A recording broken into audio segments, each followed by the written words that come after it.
निष्ठा असणारे छत्रपती शिवाजीराजे, महाराजांनंतर स्वातंत्र्याची धुरा सांभाळणारे प्रचंड पराक्रमी धर्मरक्षक धर्मवीर संभाजीराजे, ज्यांनी भारताची राज्यघटना लिहिली आणि मला फारसे कष्ट पडलेच नाही असे म्हणणारे डॉक्टर बाबासाहेब आंबेडकर, मुलींना चूल आणि मूल या संकल्पनेतून बाहेर काढून मुलींना शिक्षणाचे दार दाखवले अशा सावित्री ज्योतिबा फुले, या सर्व महामानवांना महामातांना मी वंदन करते. माझ्या भाषणाला सुरुवात करते.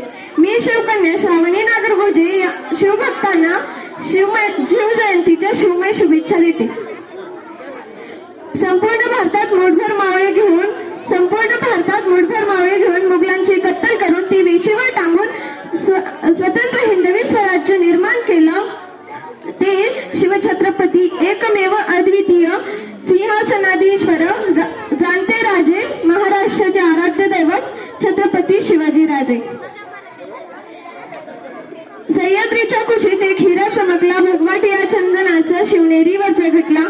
सह्याद्रीच्या कुशीत एक हिरा चमकला, भगवाट या चंदनाचा शिवनेरीवर प्रगटला. तलवार घेऊन हाती शत्रूवर गरजला, तलवार घेऊन हाती शत्रूवर गरजला. महाराष्ट्रात असा एक शिवाजी राजा होऊन गेला, असा एक शिवाजी राजा होऊन गेला. शिवरायांना त्यांचे वडील शहाजीराजे यांचा फारसा सहवास लाभला नाही, तरी त्यांच्या आईसाहेब राजमाता जिजाऊ यांनी त्यांच्यावर संस्कार केले.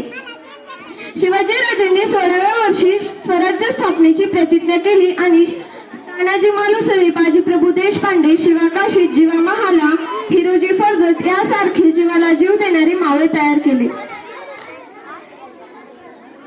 धन्यवाद.